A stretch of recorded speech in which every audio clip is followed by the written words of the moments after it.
On my wedding day, my son and daughter-in-law mocked my new husband right in front of 400 guests. They said he wasn't a stepfather. They called him trash. My daughter-in-law's entire family roared with laughter while I felt the world collapsing beneath my feet. I stood up shaking with fury and threw every single one of them out of the reception. It was then that my husband looked at me with a profound calm I had never seen before and said something that changed my life forever. "Honey, I'm a billionaire, but let me tell you how I got to this moment." Because what happened next was something none of them could have ever imagined. Welcome to my channel. I share new life stories here every day, and I'd really appreciate it if you hit subscribe and liked my video. Now, let's jump back into my story. I'm sure you'll love it if you keep listening till the end. It all started 3 hours earlier when I, Eleanor, or Ellie as my friends call me, at 61 years old, stood in the most magnificent event space I had ever seen. 400 guests filled every seat, upholstered in ivory velvet. The tables shimmered with cream silk linens and towering centerpieces of white and gold flowers that looked like they were pulled straight out of a magazine. I had hired the best musicians, the top caterer, all paid for with my life savings. I wanted this day to be flawless because after 15 years of widowhood, of loneliness, of nights spent crying in silence, I had finally found love again. Elias, or Eli Vance, stood beside me at the altar in his modest but immaculate gray suit. His silver hair was neatly combed, his hands calloused from years of honest work. He wasn't rich, he didn't drive a luxury car and lived in a small apartment in a simple neighborhood. But when he looked at me, I felt like the most valuable woman in the universe. That was the only thing that mattered. Then I heard the first loud, mocking, venomous laugh. It came from the third row, exactly where my son Darius was seated next to his wife, Tasha. Darius was 38 years old, wearing an Italian suit that cost more than $3,000 and a Rolex watch on his wrist. He had always made it clear to me that money was the most important thing in life. Tasha was worse. That 35-year-old woman in her overly tight blood-red dress with wrong black painted nails and a superior attitude had made my life hell since the day she married my son. She came from a family that considered themselves upper crust, though we all knew her father had made his fortune through shady business dealings. "Look at that," I heard Tasha whisper to her mother, loud enough for me to hear. "The old woman is marrying a pauper." Her mother, Brenda Jenkins, a woman with too many fake gold necklaces clanging around her neck, laughed, covering her mouth with her hand. "Poor Ellie. At her age, she can't catch anything better." I felt my cheeks burn, but I kept my gaze fixed on the minister. Eli gently squeezed my hand as if to say, "It'll be all right," but things were just getting started.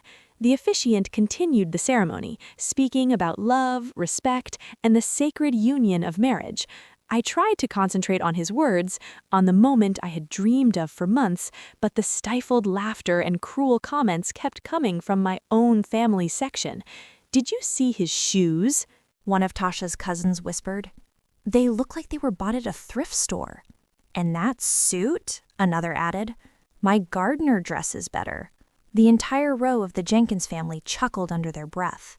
They were like vultures waiting for the perfect moment to attack. I felt my heart breaking into pieces, but Eli remained serene, dignified, as if none of it affected him. That gave me the strength to continue. The moment for the vows arrived. When Eli began to speak, his voice was firm and full of genuine emotion. "Ellie, from the day I met you, I knew you were the woman I wanted to spend the rest of my life with. I don't have material wealth to offer you, but I give you my whole heart, my eternal loyalty, and my promise to make you happy every day I have left." A few people in the audience sighed, moved. I had tears in my eyes, but then I heard Darius let out a loud, sarcastic laugh that echoed through the ballroom. "This is pathetic," my son said out loud without any shame. He stood up with his champagne glass in his hand, swaying slightly. He'd been drinking before the ceremony. "Seriously, Mom, this is the man you chose? This miserable old man?" The room fell into absolute silence. 400 people held their breath. The minister stopped speaking and looked at me with concern. Eli squeezed my hand harder, but his expression remained tranquil, almost compassionate. "Darius, please," I tried to say, but my voice came out broken, humiliated. "No, Mom, someone has to tell the truth here." Darius walked to the center aisle, gesturing dramatically. "You worked your whole life. You sacrificed for me. Dad left you a good inheritance, and this is what you do with it? Marry a nobody who probably just wants your money?" Tasha stood up too, a malicious smile on her lips. "Darius is right, Ellie. That's not a stepfather. That's trash you picked up off the street." Her whole family erupted in laughter. Her mother, father, uncles, cousins, all laughing, pointing, pulling out their cell phones to record the moment. It was like they were at a circus and we were the clowns. But then something inside me snapped. It wasn't sadness, it was fury, a burning rage that shot from my feet to my head. I pulled my hand from Eli's and walked straight toward my son. "You know what, Darius?" My voice sounded different, stronger, firmer than I had heard it in years. "You're right about one thing. Someone does have to tell the truth here." The silence in that room was so dense you could cut it with a knife. 400 people stared at me with wide eyes, waiting to see what humiliated Ellie would do. My son Darius wore that arrogant smirk, the same one he used as a child when he thought he had won an argument. Tasha stood beside him, arms crossed, with that look of superiority I hated so much. Her entire family continued to snicker, enjoying the spectacle as if it were the most entertaining thing they'd seen in years. "The truth," I repeated, feeling the weight of every word leaving my mouth, "is that I spent 35 years of my life married to your father. 35 years where I worked 12-hour days cleaning other people's homes so you could go to the best schools.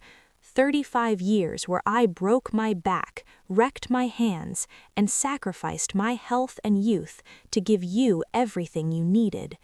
Darius blinked, and for a second I saw a flicker of discomfort in his eyes, but he quickly covered it up by taking another sip of his champagne.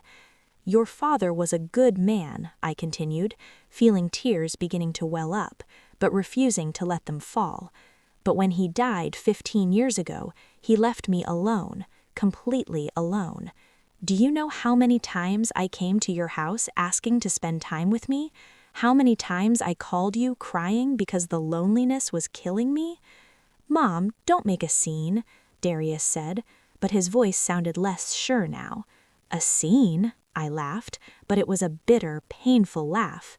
"A scene is being alone every Christmas because you were too busy with Tasha's family. A scene is spending my 61st, 60th, 59th birthdays completely by myself because you couldn't even be bothered to send a text." Some people in the audience began to murmur. I could see looks of disapproval aimed at my son, but Tasha wasn't going to stay quiet. "Oh, please," she spat, stepping forward, her heels clicking against the marble floor. "Always the victim, aren't you, Ellie? Always complaining, always needing attention.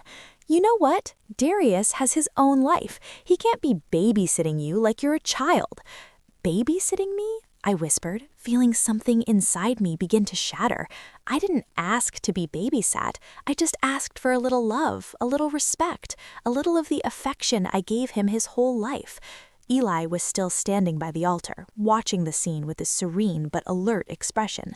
He didn't intervene. He didn't stop me. He was simply there, giving me the space to say what I had held inside for so many years.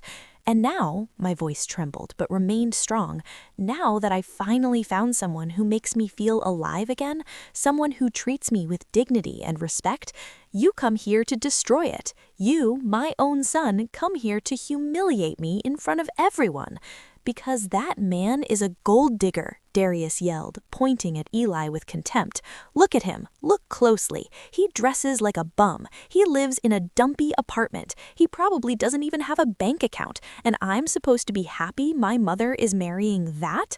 Tasha's family clapped and shouted in support. Exactly, yelled Tasha's father, Larry Jenkins, a heavy man whose greasy mustache seemed to hang over his cheap cigar smell. That miserable old man just wants your mother's money. It's obvious. You should be grateful Darius is worried about you. Tasha's mother, Brenda, added, shaking her multiple gold bracelets ostentatiously. He's just protecting your assets. My assets? The words left my mouth like venom. Since when did you care about my assets, Darius? Since when did you care about anything other than your own benefit? That's not fair, he protested, his face turning red. Not fair? Let me tell you what's not fair.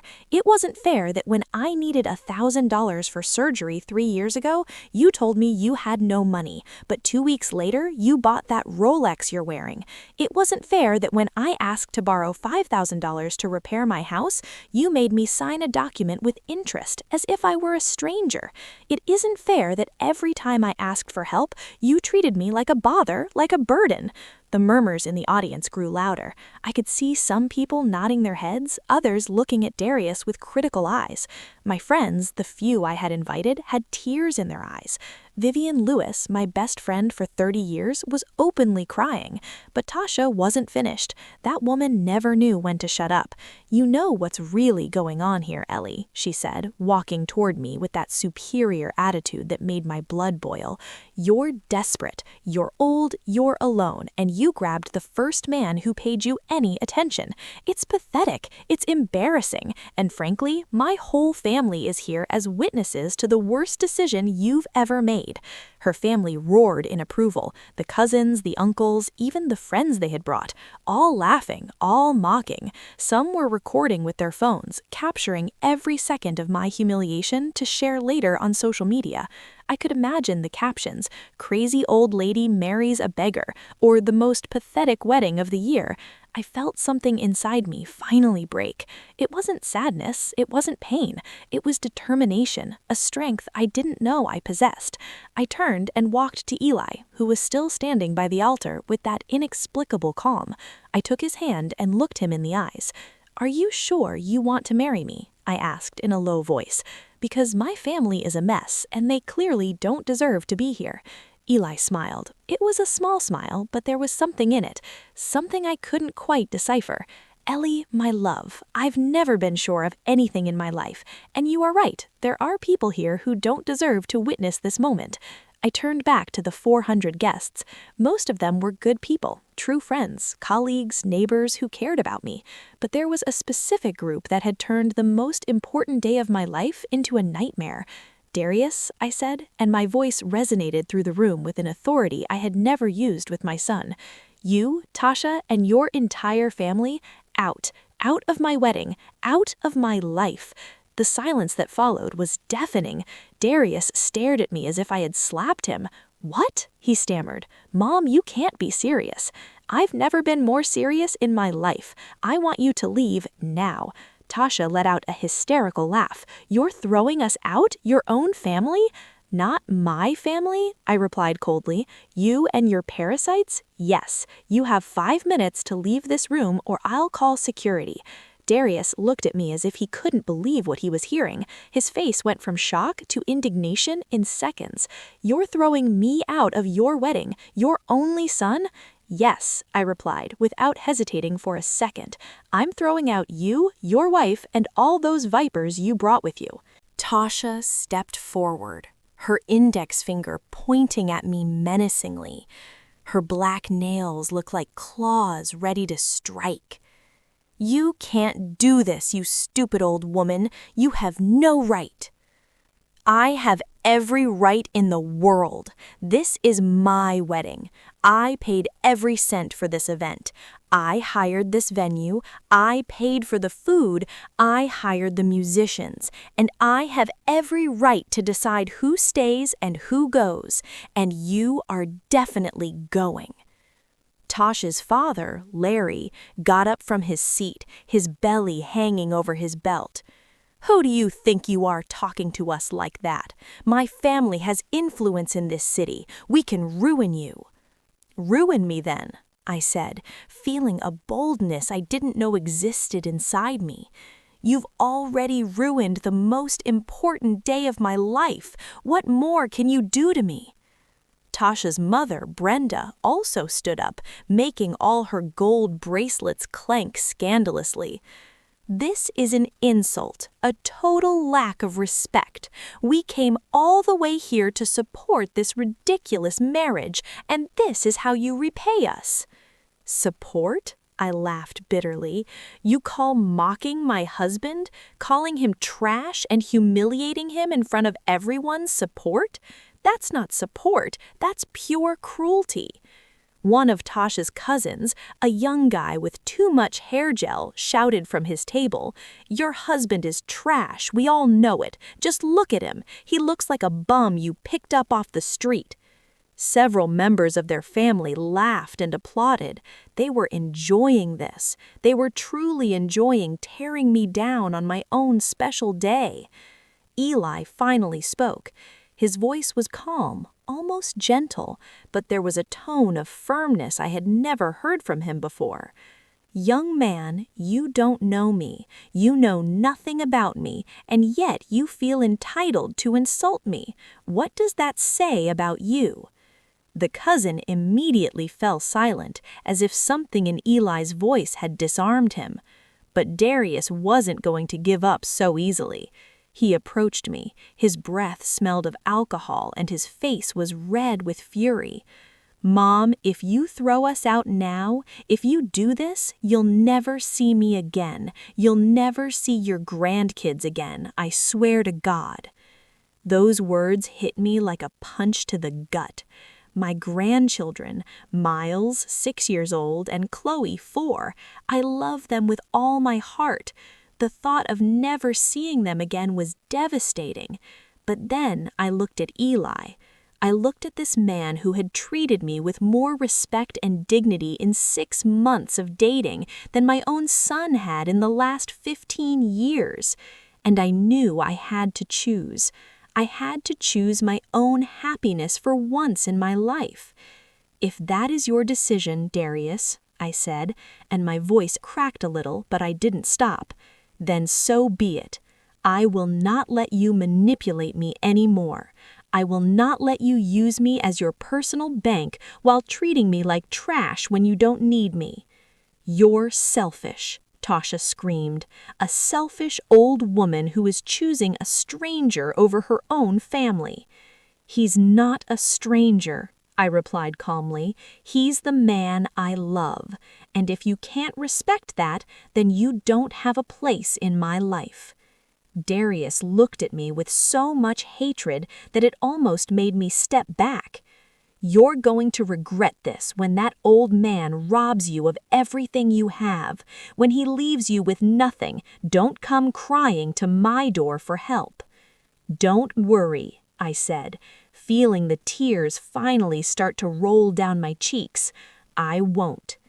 The atmosphere in the ballroom was of absolute tension. The other guests watched the scene with a mix of horror and fascination. Some of my friends seemed to want to intervene, but they stood still, unsure what to do. Vivian Lewis, my best friend, finally stood up.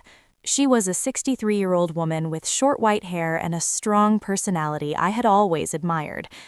"Darius and Tasha, if you have any decency, you will leave right now and let Ellie be.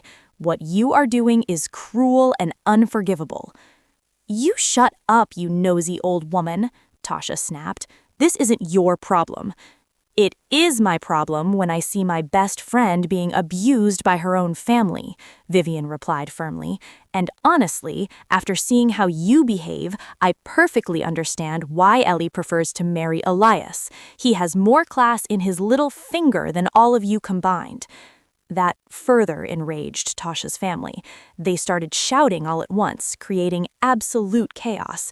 Insults flew through the air. Some people started getting up from their seats. The ballroom, that half an hour ago was a place of elegance and celebration, now looked like a battleground. "Enough!"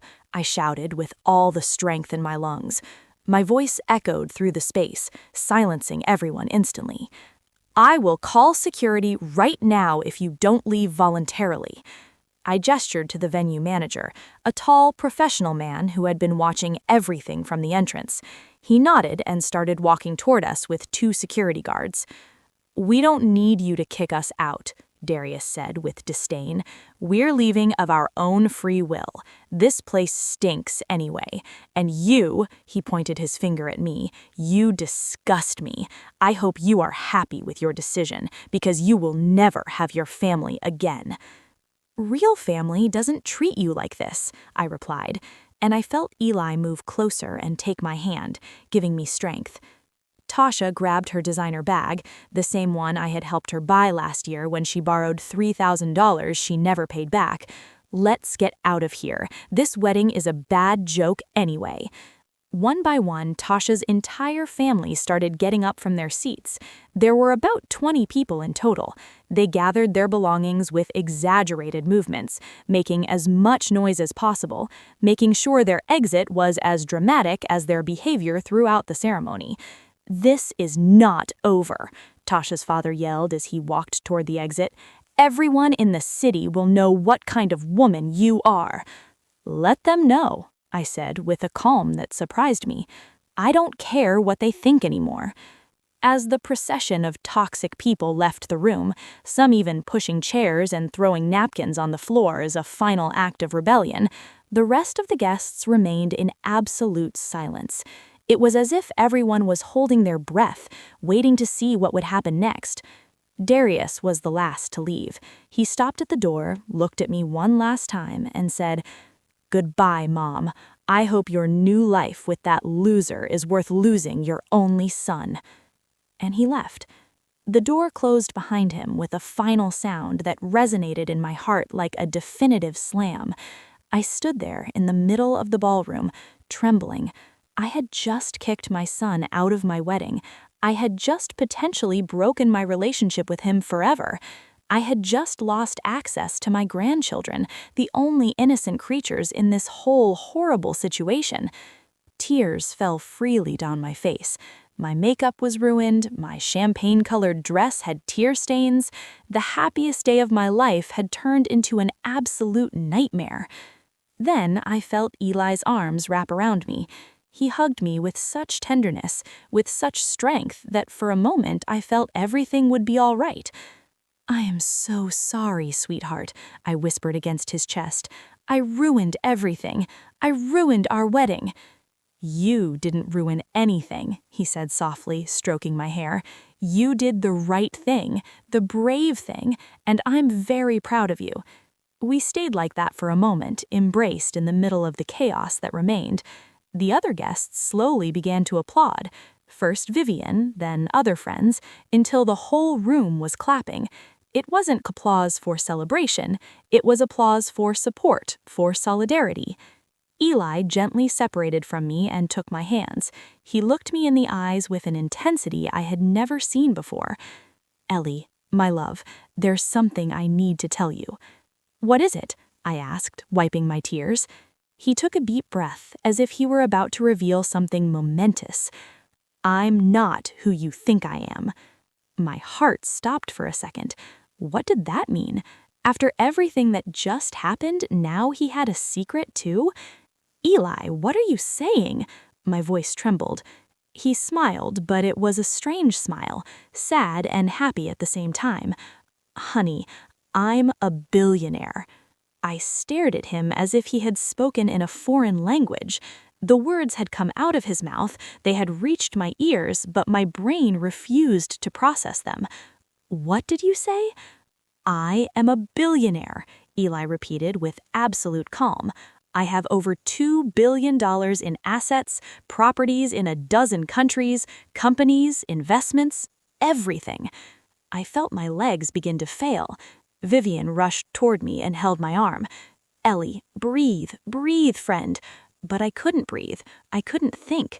Everything that had happened in the last hour, the humiliation, the pain, kicking my own son out, and now this? I don't understand. I don't understand anything. You live in a small apartment. You drive an old car. Your clothes... "It's all a conscious choice," Eli said, and his voice was so gentle that it made me want to cry again. After my first wife passed away 8 years ago, after seeing how everyone around me only wanted my money, I decided to live simply. I wanted to find someone who would love me for who I am, not for what I have. The room was in complete silence. Everyone listened to every word with absolute attention. This was more dramatic than any soap opera they had ever seen. "That's why you wear those clothes?" I whispered, beginning to understand. "That's why you live in that place? That's why you never let me pay when we went out?" "Exactly," he nodded, "and I found exactly what I was looking for. I found you, Ellie, a genuine, kind-hearted woman who treated me with respect and affection, even when you thought I had nothing to offer except my love." Tears returned to my eyes, but this time they were different. They weren't tears of pain or humiliation. They were tears of something I couldn't yet name. "Why are you telling me now? Why here, after all this?" Eli looked toward the door where Darius and Tasha had left minutes ago. "Because I wanted you to see who they really are. I wanted you to see their true character when they thought I was nothing, and I wanted you to make your own decision about them before knowing the truth about me." "My God," I whispered, covering my face with my hands. My son just insulted and humiliated a billionaire." "Your son just insulted and humiliated the man you love," Eli corrected. "The money shouldn't change that."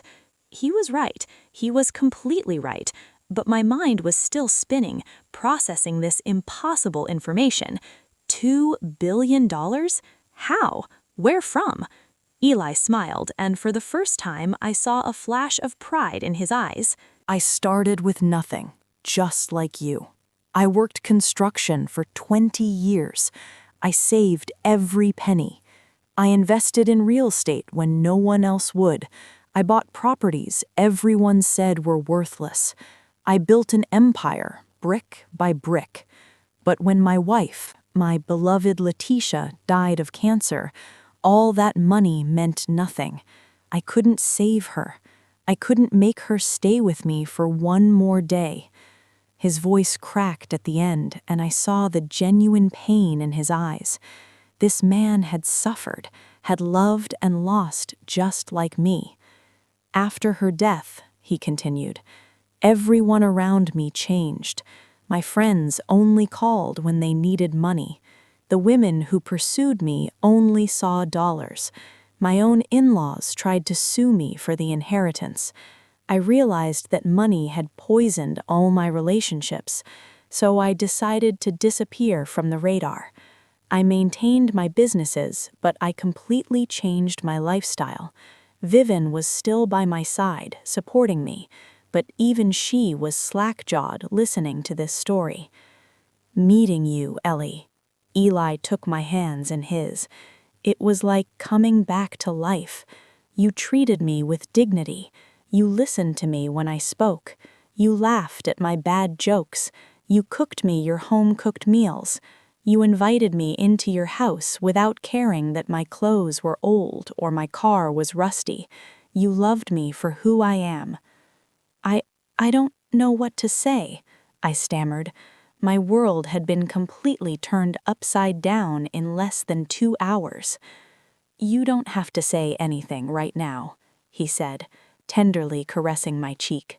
"I know it's a lot to process. I know all this is overwhelming, But I wanted you to know. I wanted you to know that you made the right decision, that defending our love, defending our relationship was worth it.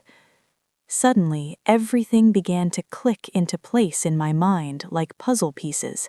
The small details I had noticed but never questioned, the way Eli always seemed so sure of himself, the way he spoke about business with deep knowledge, the times he had casually mentioned traveling the world, his education, his vocabulary, his mannerisms.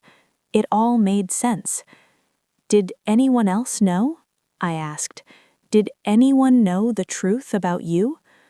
My lawyer, Marcus King, Eli replied. He's here today in row 12. He's been managing my affairs for the last 8 years. I asked him to come to our wedding as a witness. I looked toward row 12 and saw a distinguished man in his 50s, wearing a clearly expensive suit, nodding his head as our eyes met. He looked like someone important. How had I not noticed him before? And what happens now? I asked, feeling completely lost. What does all this mean for us? Eli smiled with the same love I had seen in his eyes from the first day we met. It means that now we can start our life together without secrets. It means I can give you everything you deserve. It means you'll never have to worry about money, security, or anything ever again. But more important than all that, he squeezed my hands harder. It means I found someone who truly loves me, and that is worth more than all the millions in the world. Tears streamed down my face freely. Now I couldn't control them. It was all too much. The emotion, the shock, the revelation, everything mixed in a whirlwind of feelings I couldn't process. Vivian hugged me tightly. Girl, I always told you this man was special. I always knew it. Other guests began to approach, offering words of support and congratulation, but I remained in a state of shock, trying to process this new reality. There's something else you should know, Eli said softly. The $5,000 your son Darius lent you with interest, I already paid it off without you knowing. I deposited the full amount into his account 3 months ago. What? My voice came out as a shriek. I didn't want you to have that debt hanging over your shoulders, but I asked Mark to do it anonymously. I wanted to see if Darius would mention it to you, if he would give you the money back, or if he would tell you the debt was settled. He never said anything to you, did he? I shook my head slowly, feeling a new wave of betrayal hit me. He never said a word. In fact, 2 weeks ago he called me asking when I was going to pay him. Eli sighed sadly. I figured. That's why I needed you to see his true character before we got married. I needed you to know exactly who you were dealing with. Then everything made sense. The test. It had all been a test, not for me, but to reveal the true nature of the people around me, and they had all failed spectacularly. My son, I whispered, feeling my heart break again. My own son was scamming me. I am so sorry, sweetheart, Eli said, hugging me. I know it hurts, I know it's devastating, but it was better for you to know now than to continue living in ignorance. He was right. Of course he was right, but that didn't make it hurt any less. My only child, the baby I had carried in my womb for 9 months, the boy I had raised with so much love and sacrifice, had been robbing me, lying to me, using me. And today, at my wedding, he had shown his true face. What do we do now? I asked, feeling completely exhausted. Eli looked me in the eyes with determination. Now we continue with our wedding. Now we get married surrounded by the people who truly love and support us, and after that we start our new life together. The minister, who had remained silent throughout the drama, approached us with an expression of genuine compassion. He was an elderly man about 70 years old with decades of experience officiating weddings, but even for him, this had been extraordinary. "Do you wish to continue with the ceremony?" he asked softly. I looked at Eli. I looked at the room full of people who had witnessed my humiliation and my defense. I looked at Vivian, who was smiling at me through her tears, and I knew the answer. "Yes," I said firmly. "Yes, we want to continue." The next few minutes were a whirlwind of emotion. The minister resumed the ceremony where we had left off. This time, there were no interruptions, no cruel laughter, no hurtful comments. There was only love, support, and a completely different energy in the atmosphere. When Eli placed the ring on my finger, I felt as if I were starting a completely new life. And when he declared us husband and wife, the room erupted in genuine, heartfelt applause. I kissed my husband, and in that moment, all the pain of the last few hours momentarily vanished. I was happy. I was married to the love of my life, and nothing else mattered at that instant. The reception was beautiful. Without the toxic presence of Darius, Tasha, and their family, the atmosphere completely transformed. People danced, laughed, and celebrated with genuine joy. My friends constantly approached me to congratulate me and tell me how brave I had been. Some even admitted they had always thought Darius treated me badly, but had never dared to say so. During dinner, Eli stood up and asked for everyone's attention. The room fell silent.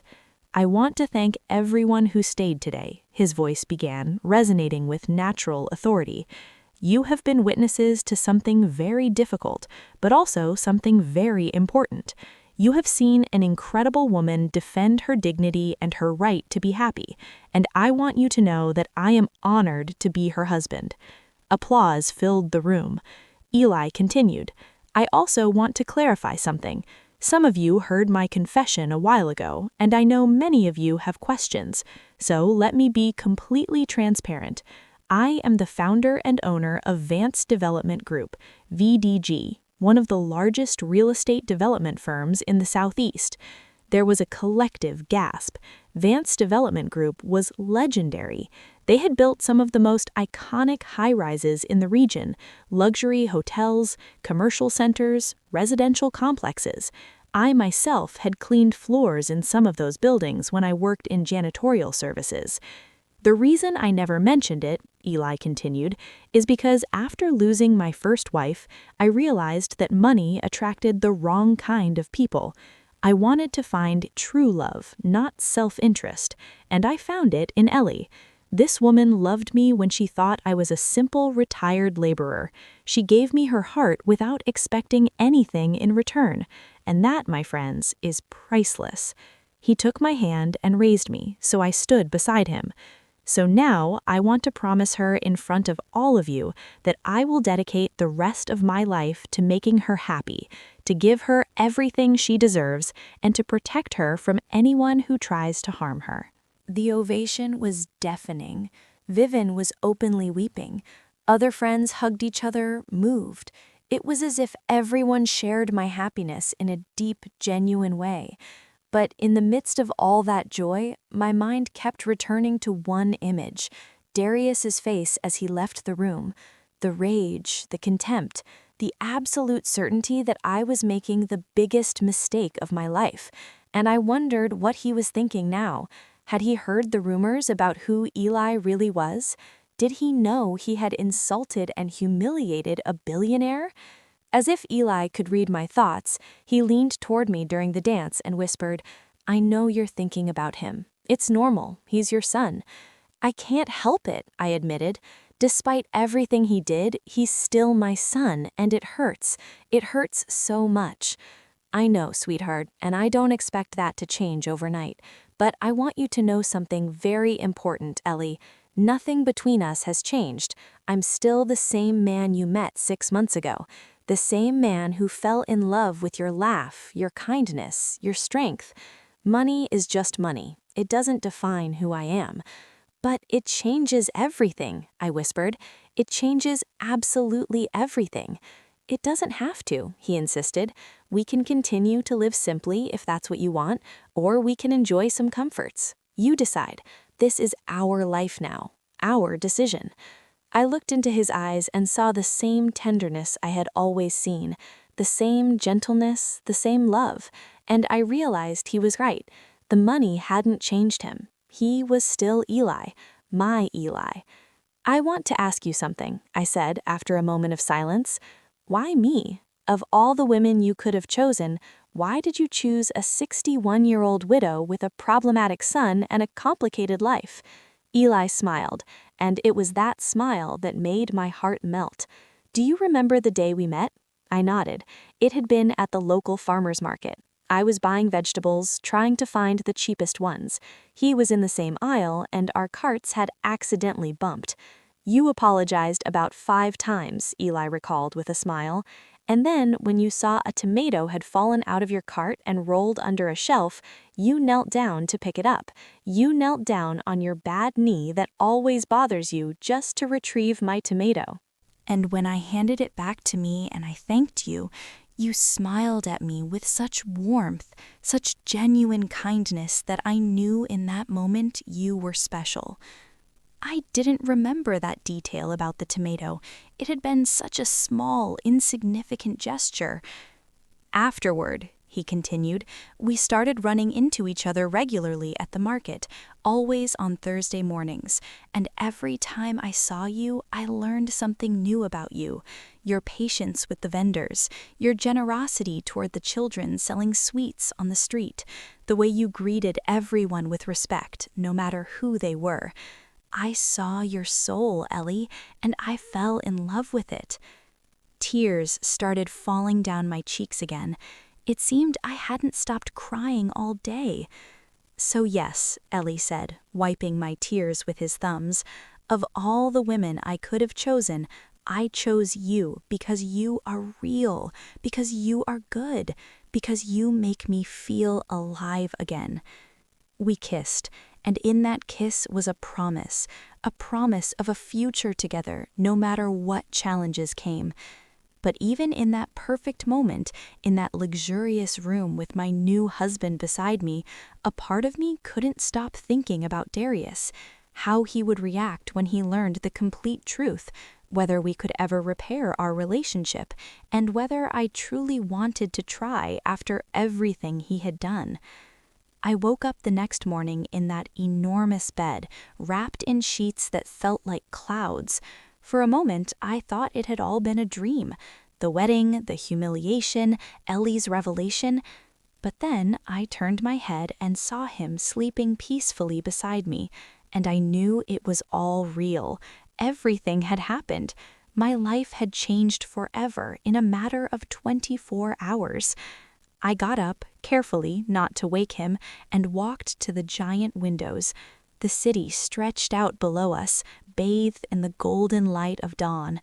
From this height, everything seemed so small, so insignificant, and I wondered if that was how Ellie saw the world from his position of power and wealth. "Good morning, my love," I heard his voice behind me. I turned and saw him sitting up in bed, his hair tousled, a gentle smile on his face. "Good morning," I replied, feeling a mixture of happiness and anxiety. I couldn't sleep anymore. "It's understandable. Yesterday was intense."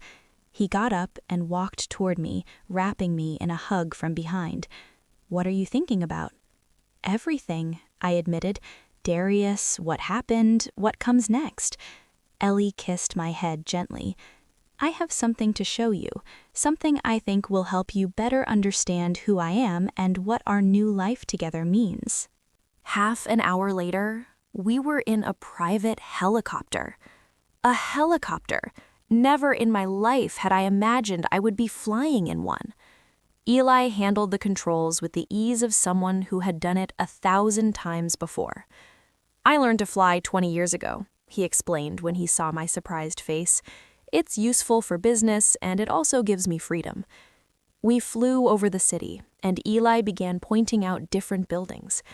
"That hotel right there, the Grand Plaza, is mine. I built it 15 years ago. It has 400 rooms and is one of the most successful in the region. He pointed in another direction. That shopping center, the Sun Promenade, is also mine. And those 3 apartment buildings over there and that industrial complex near the port. With every building he pointed out, my disbelief grew. He wasn't just rich, he owned significant parts of the city where I had lived my entire life. I had cleaned floors in some of those buildings without ever knowing who their true owner was. See that hospital? He pointed toward a modern building with a red cross on the roof. I donated it 5 years ago. My wife Letitia died of cancer, and the public health system didn't have the necessary resources, so I built an entire hospital dedicated to free oncological treatment for low-income people. That information hit me like a punch. Free. Completely free? He confirmed. No one should die because they can't afford their treatment. Letitia had access to the best doctors in the world, and still we couldn't save her. But at least I can help others who don't even have that opportunity. I started seeing Eli in a completely different light. He wasn't just a rich man. He was a man who used his wealth to do good, to help others, to build something meaningful. I also have foundations, he continued as we landed on the rooftop of an impressive building, the headquarters of Vance Development Group. One for educational scholarships, another for social housing, and one for entrepreneurs who need seed capital but can't access bank loans. We got off the helicopter and entered the building. The offices were elegant but not ostentatious. Employees were working in bright, open spaces. Everyone greeted Eli with genuine respect, not the servile fear I had seen in other places where bosses were dreaded. "I want to introduce you to someone," Eli said, guiding me toward a large office on the top floor. Inside was Marcus King, the lawyer he had mentioned at the wedding. He was a distinguished man in his 50s, with silver hair and an imposing presence. "Mrs. Hayes," he greeted me with a slight bow, "it is an honor to finally meet you properly. Eli has spoken a lot about you over the last 6 months." "Really?" I asked, surprised. "Of course," Mark smiled. He constantly told me he had found someone special, someone genuine, and after what I witnessed at the wedding yesterday, I can confirm he was right. Eli gestured for us to sit down. "Mark, show Ellie the documents we prepared." Mark opened a leather folder and pulled out several papers. "Mrs. Hayes, your husband has prepared some important documents. First, he has added your name to all his main bank accounts. You have complete access to all his funds." My mouth dropped open. "What? No, I can't accept that. We just got married yesterday." "You are my wife," Eli said firmly. "What's mine is yours. It's that simple." "In addition," Mark continued, "he has transferred the title of 3 properties into your name, a beach house, a city apartment, and a mountain retreat. He has also established an investment fund in your name with an initial value of $50 million. I felt dizzy. $50 million for me? A woman who had spent most of her life worrying about how to pay the rent each month? "Eli, this is too much," I protested. "I can't." "Yes, you can," he interrupted gently. "And there's more. I have also established trust funds for your grandchildren. Miles and Chloe will each have $10 million available when they turn 25, specifically for their education, starting a business, or whatever they choose to do with their lives." Tears began to fall down my face. My grandchildren. Despite everything Darius had done, Eli was thinking about my grandchildren's future. "Why?" was all I could say. "Because they are innocent," Eli replied, "because they are not to blame for their parents' actions, and because they are your blood, Ellie. They are important to you, so they are important to me." Mark continued explaining more details: life insurance policies, diversified investments, commercial properties. The amount of money was so astronomical that my brain simply couldn't process it. "Also," Eli said after Mark finished, I want you to know that you have total freedom about how you want to live your life. If you want to continue living simply, we can do that. If you want to travel the world, we'll do it. If you want to dedicate yourself to charitable causes, I will support you completely. This is your life now, Ellie. You decide how you want to live it. We spent the rest of the day touring his company's facilities. I met managers, architects, and engineers. Everyone spoke of Eli with genuine admiration. He wasn't just a boss, he was a leader who cared about his people. He had created training programs, generous benefits, and opportunities for real growth. My philosophy has always been simple, he explained as we ate at an exclusive restaurant on the top floor of the building. If you take care of your people take care of your business. Many of my employees have been with me for more than 20 years. I've watched them grow, start families, achieve their dreams, and that makes me happier than any amount of money. By the afternoon, when we returned to the hotel suite, I felt completely overwhelmed. I had seen and learned so much in a single day. My perspective on everything had drastically changed. "How are you processing all this?" Eli asked as we sat on the balcony with a glass of wine. "Honestly, I don't know," I admitted. "Part of me still feels like I'm going to wake up and it will all be a dream.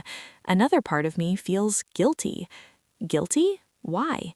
"Because while I was struggling to survive, cleaning floors in buildings that were yours, you had all this power, all this wealth. It feels, I don't know, disproportionate." Eli nodded thoughtfully. "I understand that feeling. Inequality in the world is brutal and unfair. That's why I do what I do. The foundations, the hospital, the housing programs. I try to use my privilege to create opportunities for others. But you're right, it will never be enough. I can never fully compensate for the injustice of the system." "And Darius?" I asked, finally voicing the question that had been circling my mind all day. "What about him?" Eli sighed. "Mark has been monitoring the situation. Apparently, your son and Tasha are having some serious financial problems. They've been living beyond their means for years. They have massive debts. And now, after what happened yesterday, some of his business partners are distancing themselves from them." "How do you know all that?" I asked, surprised. "Because I asked for an investigation," Eli admitted, "not to harm them, but to understand the complete situation. And what we discovered is worrying, Ellie. Your son is on the verge of bankruptcy.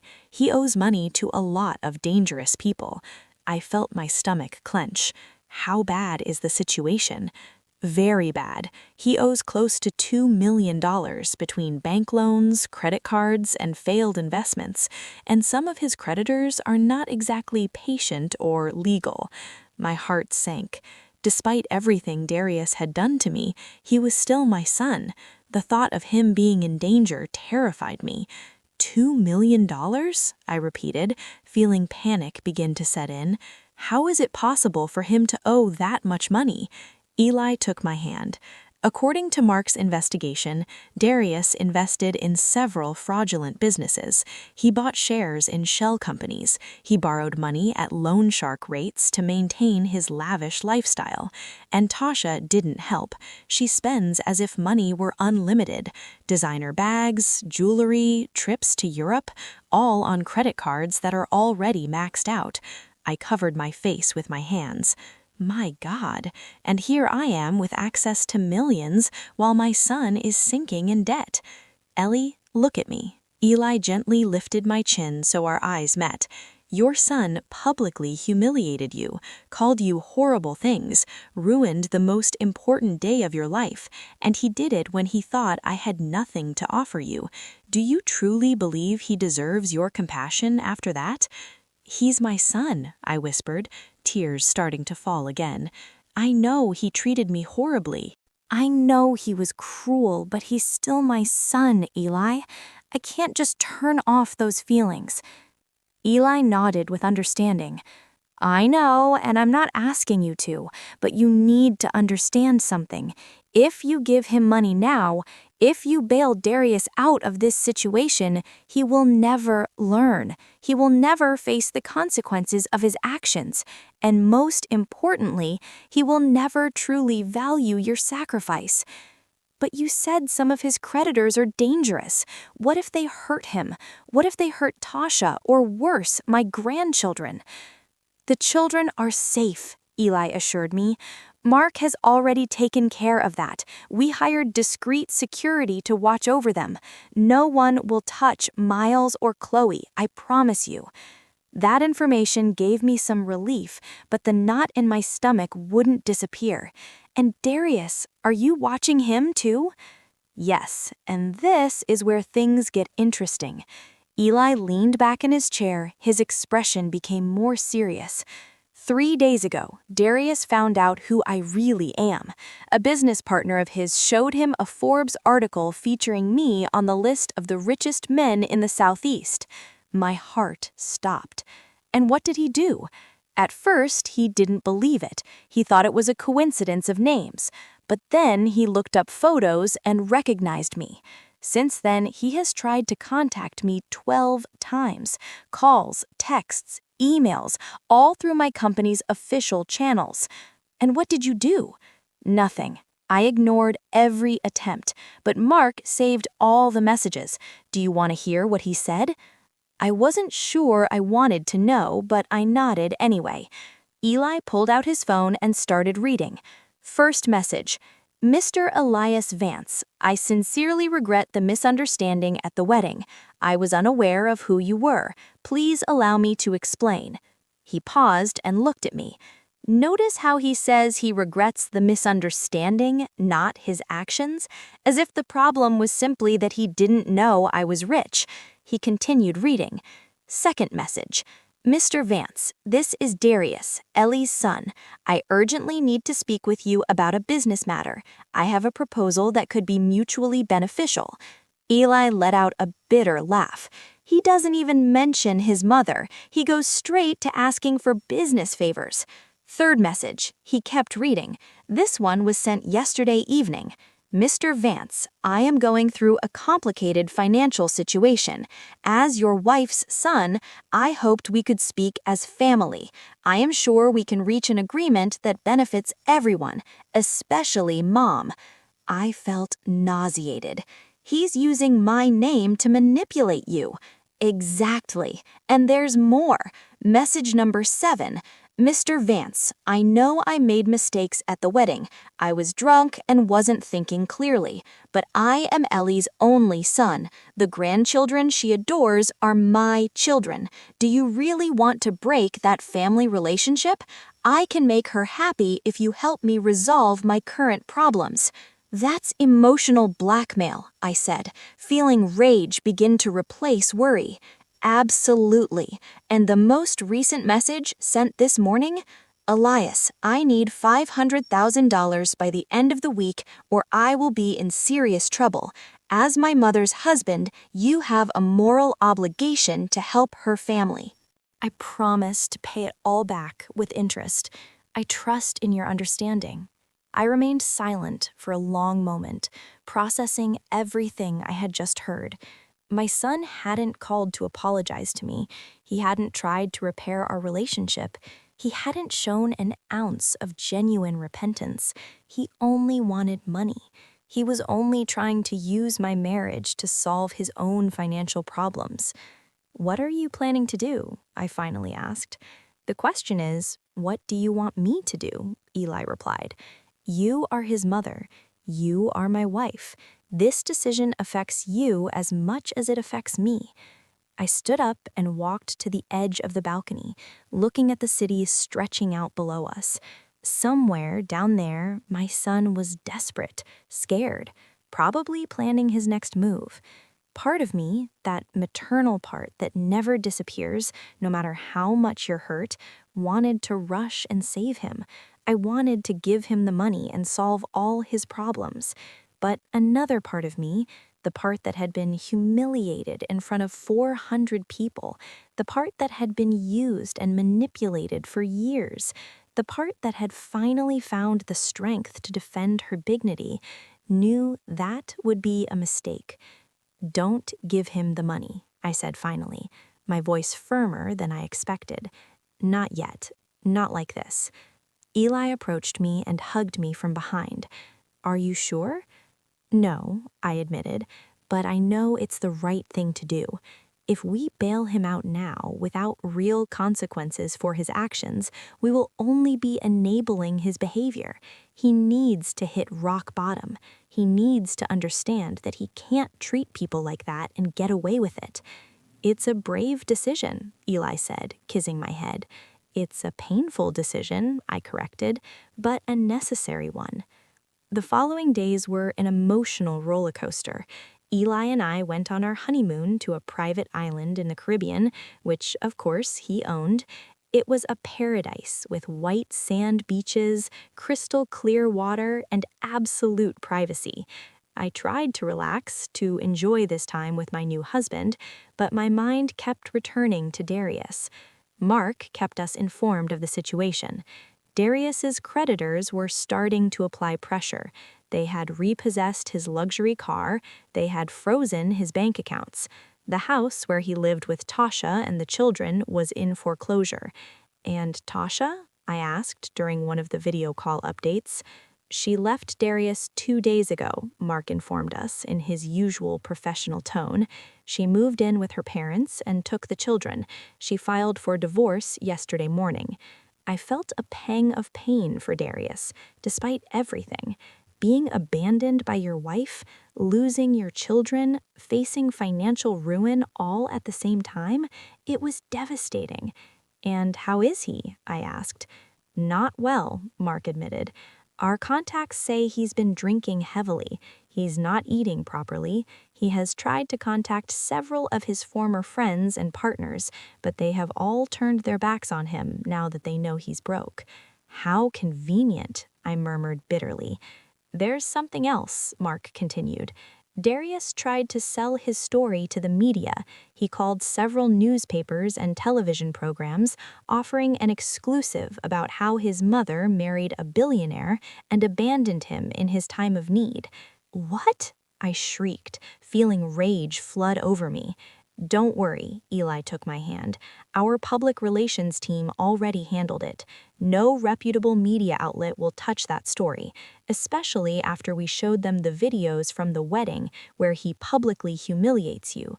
"There are videos?" I asked, surprised. "Of course. Several guests recorded the entire incident, and with your permission, we have strategically used them to protect your reputation. If Darius tries to paint you as the villain, we have clear evidence of who truly acted poorly." I sat in silence, absorbing all this information. My son had fallen so low that he was trying to sell me to the media. He was trying to use my happiness, my new life, as a way to make money and play the victim. "I think," I said slowly, "that I need to see him." Eli looked at me with concern. "Are you sure that's a good idea?" "No, but I have to do it. I need to look him in the eyes and tell him exactly how I feel. I need that closure." 3 days later, I was standing in front of a run-down apartment building in one of the city's poorest neighborhoods. It was an area I knew well. I had lived in similar places for years when Darius was little.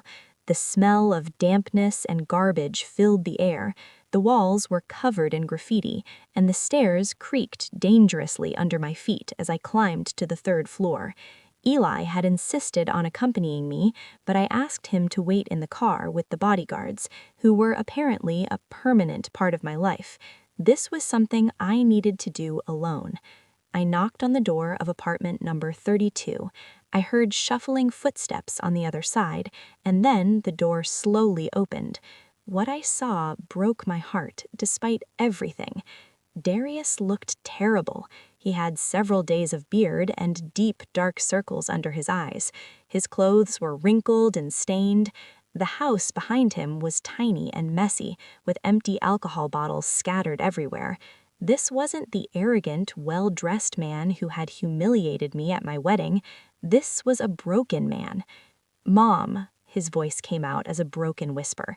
His eyes immediately filled with tears. Mom, you came. I came, I said, keeping my distance in the doorway. I wasn't going in. I wasn't going to make things easy for him. Please, come in. I know the place is horrible, he began, but I interrupted. I'm not coming in, Darius. I came to tell you a few things and then I'm leaving. His face fell.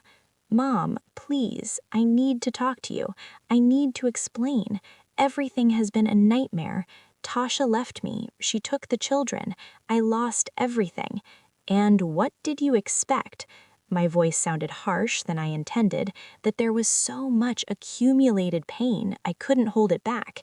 I was drunk, he tried to excuse himself. If I had known who Eli really was— There it is, I interrupted, feeling the rage surge in my chest. There's the truth. If you had known Eli was a billionaire, you would have treated me differently. If you had known he had money, you would have respected him. But because you thought he was poor, that he was worthless, you felt the right to treat us like trash. No, Mom, it's not like that, he stammered. But we both knew it was exactly like that. Yes, it is, Darius, and that tells me everything I need to know about who you really are. You didn't love me. You didn't respect my happiness. You only cared about the money. You only cared about how my marriage affected you. Please, his tears were falling freely now. Please, Mom, I'm sorry. I am so sorry. I made a terrible mistake. I was jealous. I was scared of losing you, and I reacted in the worst way possible. Jealous? I repeated with disbelief. You left me alone for 15 years, and you were jealous. You ignored my calls, my pleas to spend time together. You treated me like a personal bank, and you were jealous. You're right. I was selfish. You're completely right. I was a horrible son, the worst son anyone could have, but I'm paying for it now. I'm losing everything. I've already lost everything, and the only thing I have left is you, Mom. You are the only thing I have left in this world. You lost me too, I said, and the words came out with a deep pain that pierced my chest. You lost me the day you decided your pride and your materialism were more important than your mother. No, he whimpered, falling to his knees. Don't say that. Please don't say that. I'll do anything to fix it. Anything. Anything? I asked, crossing my arms. Then why were all your messages to Eli asking for money? Why wasn't a single one of those messages a sincere apology to me? Why did you try to sell our story to the media? His face turned pale. How do you know about that? I know everything, Darius. I know about your debts. I know about the loan sharks. I know Tasha left you. I know you tried to use my marriage to get out of your problems. I know everything. He remained silent, still on his knees on the dirty floor of that miserable apartment. I'm desperate, Mom. I need $500,000 by Friday, or very bad people are going to hurt me. People who don't play. They've already threatened me twice. And you came to me, I said, with a calm I didn't feel. Not because you love me, not because you value our relationship, but because you need money. No, it's not just about the money. I miss you, Mom. I miss having you in my life. I miss what, Darius? Miss having someone you could manipulate? Miss having a personal bank who never said no? Miss having someone who cleaned up your messes without complaining? I miss my mother, he whispered, and there was something genuine in his voice that almost made me waver. I miss how you took care of me when I was a kid, how you were always there for me, how you made me feel safe and loved. That boy doesn't exist anymore, I said, feeling tears start to sting my eyes. He turned into a man who values money more than people, a man who married a toxic woman and allowed her to poison our relationship, a man who used me for years and then humiliated me when I finally found happiness. I can change, he pleaded. Give me a chance, just one more chance, and I promise I'll be different." "How many chances have I given you already, Darius? How many times did I lend you money you never returned? How many times did I forgive you for canceling our plans? How many times did I swallow my pain when you treated me like I was invisible? And what did you do with all those chances?" He had no answer. He just stayed there on his knees, crying like a child. "I'm going to tell you something," I continued, my voice trembling but firm. "Eli wanted to help you. When he found out about your financial problems, his first instinct was to pay for everything. $500,000 is nothing to him. He could write that check right now and not even notice it in his bank account." Darius's eyes lit up with hope. He would really do that? "He would," I confirmed, but I told him not to. The hope on his face turned to shock. "What? Why?" "Because if I rescue you now, you will never learn. You will never understand the real value of things. You will never value people over money. You will continue to be the same superficial, materialistic man who treated me like trash." "But Mom, they're going to hurt me. These men aren't playing. They've threatened to kill me." "I know," I said, and my heart broke as I spoke the next words. "And that terrifies me, because despite everything you've done to me, you're still my son, and I don't want anything bad to happen to you. But I also can't continue to be your eternal savior. I can't keep being the person who fixes all your problems while you never face the consequences of your actions." "Then what am I supposed to do?" he shouted, his voice full of despair. "Just wait for them to kill me?" "You are going to do what any responsible adult would do," I replied. "You are going to the police. You are going to report the loan sharks. You are going to ask for protection. And you are going to start rebuilding your life from scratch, the right way. The police can't do anything against these people. They're too powerful. They have too many connections." "Then I'm going to give you something better than money," I said, pulling a business card from my purse. It was Mark King's. "This is Eli's lawyer. He's one of the best in the country. Call him. He will handle your legal situation, protect you from the creditors, and help you file for bankruptcy in an orderly manner." Darius's eyes lit up with hope. He would really do that? "He would," I confirmed, but I told him not to. The hope on his face turned to shock. "What? Why?" "Because if I rescue you now, you will never learn. You will never understand the real value of things. You will never value people over money. You will continue to be the same superficial, materialistic man who treated me like trash." "But Mom, they're going to hurt me. These men aren't playing. They've threatened to kill me." "I know," I said, and my heart broke as I spoke the next words. "And that terrifies me, because despite everything you've done to me, you're still my son, and I don't want anything bad to happen to you. But I also can't continue to be your eternal savior. I can't keep being the person who fixes all your problems while you never face the consequences of your actions." "Then what am I supposed to do?" he shouted, his voice full of despair. "Just wait for them to kill me?" "You are going to do what any responsible adult would do," I replied. "You are going to the police. You are going to report the loan sharks. You are going to ask for protection. And you are going to start rebuilding your life from scratch, the right way. The police can't do anything against these people. They're too powerful. They have too many connections." "Then I'm going to give you something better than money," I said, pulling a business card from my purse. It was Mark King's. "This is Eli's lawyer. He's one of the best in the country. Call him. He will handle your legal situation, protect you from the creditors, and help you file for bankruptcy in an orderly manner." Darius's eyes lit up with hope. He would really do that? "He would," I confirmed, but I told him not to. The hope on his face turned to shock. What? Why? Because if I rescue you now, you will never learn. You will never understand the real value of things. You will never value people over money. You will continue to be the same superficial, materialistic man who treated me like trash. But Mom, they're going to hurt me. These men aren't playing. They've threatened to kill me. I know, I said, and my heart broke as I spoke the next words.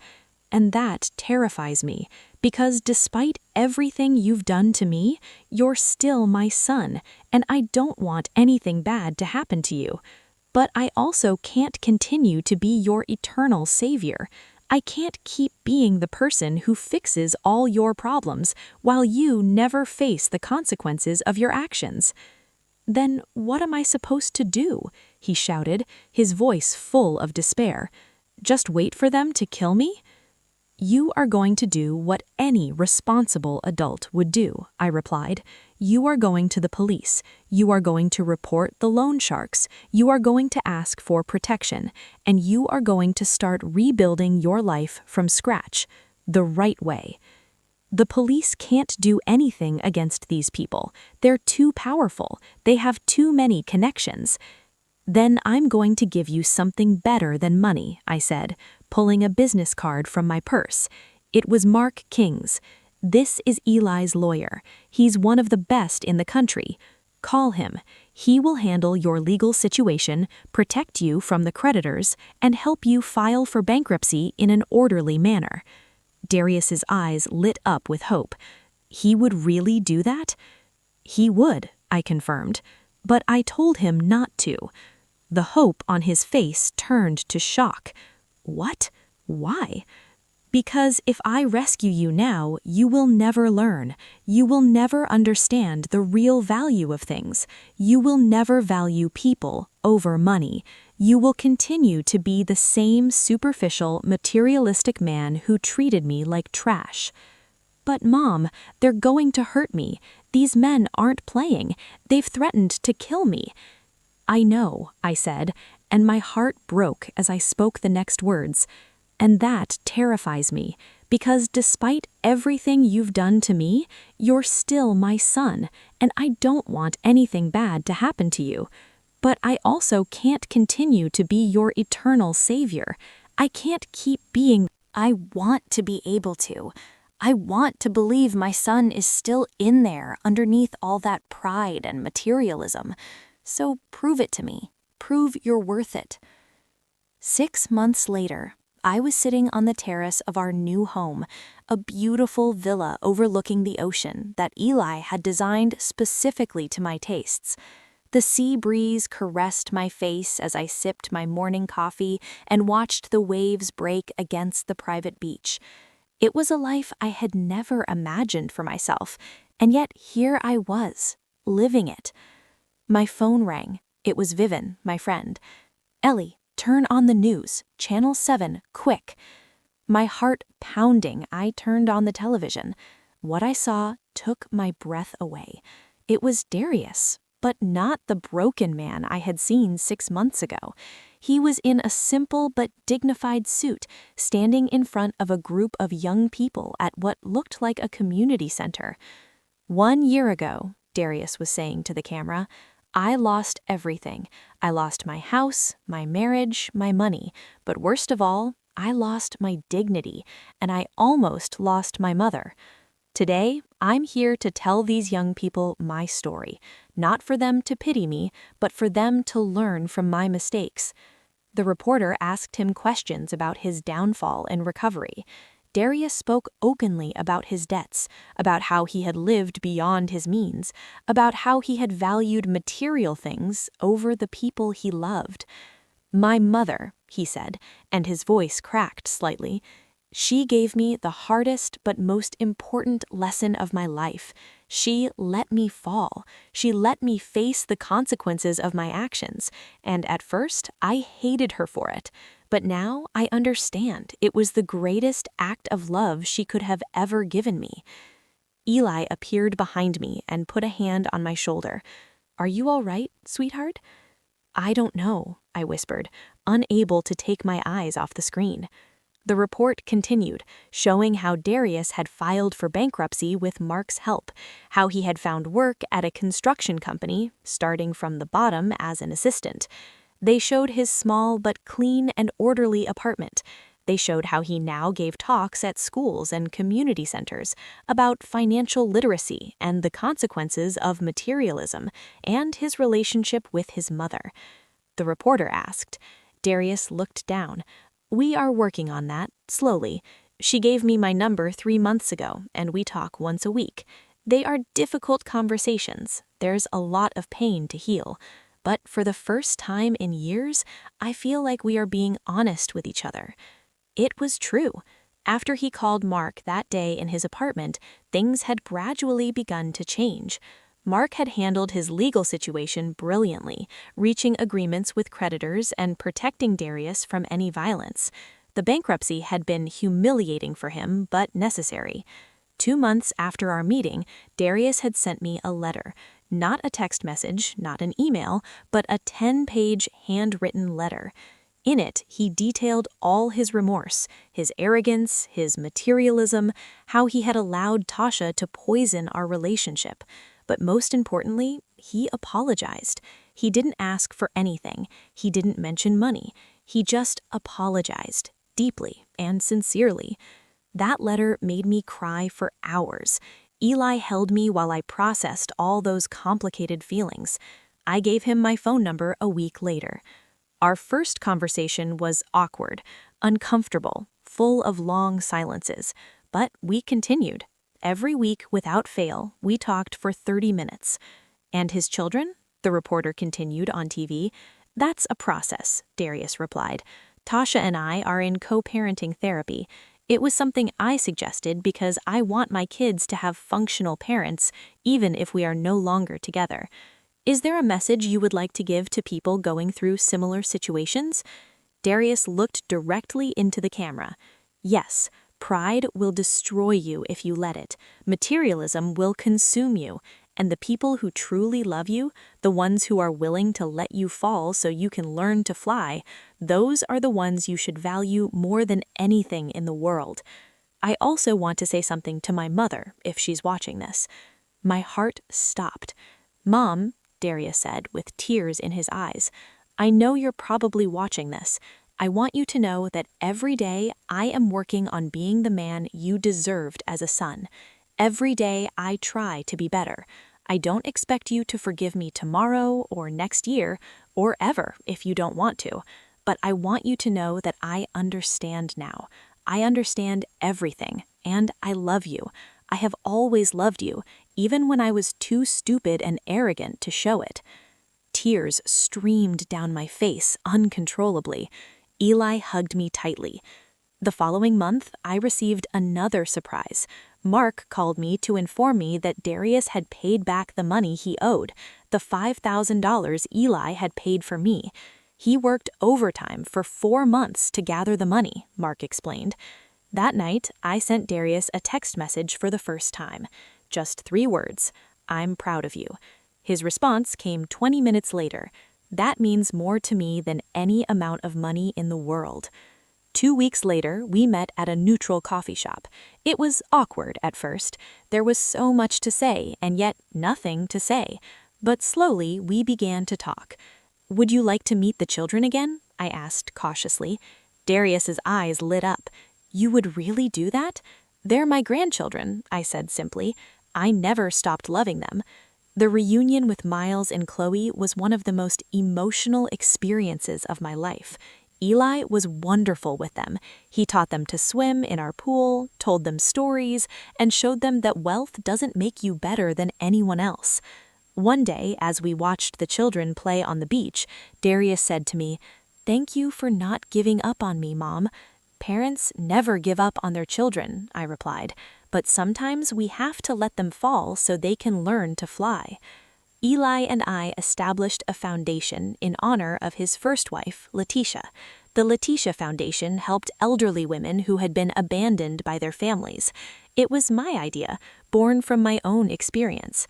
One evening, exactly 1 year after our wedding, Eli and I renewed our vows. This time, it was a small ceremony at our home, only with the people who truly mattered. Darius was there with Miles and Chloe. When it came time for the vows, Eli took my hands and said, "A year ago, I promised you eternal love without you knowing who I really was. Today, I promise it to you again, now that you know everything." After the ceremony, Darius approached Eli. "Mr. Vance, I never properly apologized. You are a good man, and my mother is lucky to have found you." Eli extended his hand. "The past is the past, Darius. What matters is the man you are today." That night, lying in Eli's arms, I reflected on everything that had happened. A year ago, I had been humiliated on the most important day of my life, and now I had found not only love and security, but also purpose, dignity, and a peace I had never known before. "What are you thinking about?" Eli asked. "I'm thinking that my whole life changed forever," I replied, "and that I wouldn't change anything that happened." "Why not?" "Because it led me exactly where I needed to be. It taught me who I really was. It gave me the strength to defend myself, and it brought me to you." Eli kissed my forehead. "You are the strongest woman I know, Ellie." "No," I gently corrected him. "I'm a woman who learned to be strong when she had no other choice, and that makes all the difference." "I'm really glad you're here and that I could share my story with you. If you liked it, show me by liking the video and subscribing to my channel. Let's see how many of us there are. Write in the comments which city you're watching from and what time it is. I'm so curious to know where all you wonderful people are tuning in from. If you want to support me a little extra, you can also send a small donation. I share new life stories for you every single day. And now 2 of my most popular stories will pop up on the screen so you can choose what to watch next.